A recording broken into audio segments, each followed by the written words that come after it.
Ce master en fait est proposé par l'EUR LC et notamment dans la mention ingénierie de la santé.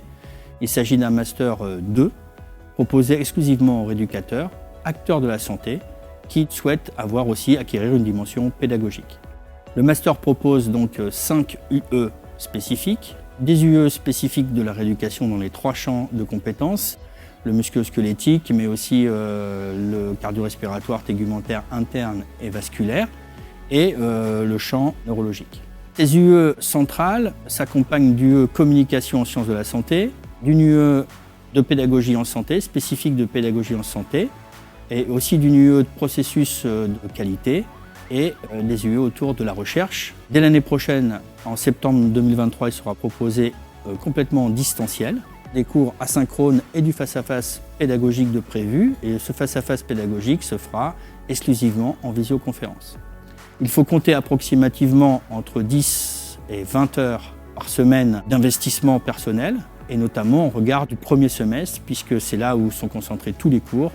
L'articulation avec la recherche est centrale, car ce master a pour vocation d'articuler des contextes rééducatifs en objets de recherche qualitatifs ou quantitatifs. Les travaux de recherche initiés dans le second cycle de notre formation m'ont donné envie d'aller plus loin dans le monde de la recherche, et ce même après le diplôme.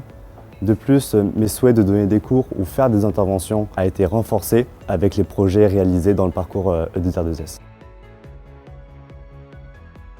Il s'agit d'optimiser les soins de rééducation dans une dimension réflexive par et pour la recherche en sciences de la rééducation. L'objectif visé est l'autonomisation des acteurs de la rééducation, de soins proposés à la population. Et donc dans une dimension pluriprofessionnelle, on aborde la notion de CPTS, d'expertise et aussi d'accès direct. Des travaux supplémentaires sont à fournir en plus du parcours initial, ce qui demande implication et motivation. Ces travaux sont très intéressants et formateurs pour notre cursus. En plus de ça, entre personnes du master, nous sommes très soudés et nous interagissons souvent pour progresser ensemble. Ce stage a pour objectif la mise en pratique d'un contexte rééducatif qui alimentera la recherche et donc le mémoire de l'apprenant.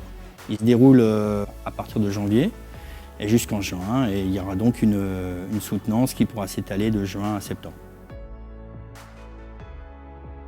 Ce stage m'a permis de peaufiner mon contexte dans une dimension de recherche et d'éclairer mon objet de recherche dans une dimension réelle. Et en plus, c'est un moment très agréable où on a le sentiment d'être un professionnel de santé compétent au service de la santé de la population. Il s'agit plutôt de s'interroger sur la valeur ajoutée dans l'exercice du métier de rééducateur. On peut dire à titre d'exemple l'intégration dans les CPTS, qui sont les communautés professionnelles territoriales de santé, dans une dimension bien sûr pluriprofessionnelle, et ainsi répondre à l'offre de soins le plus adéquatement possible. Poursuivre en thèse, ou même envisager une stratégie d'amélioration des compétences pour pouvoir faire de l'accès direct.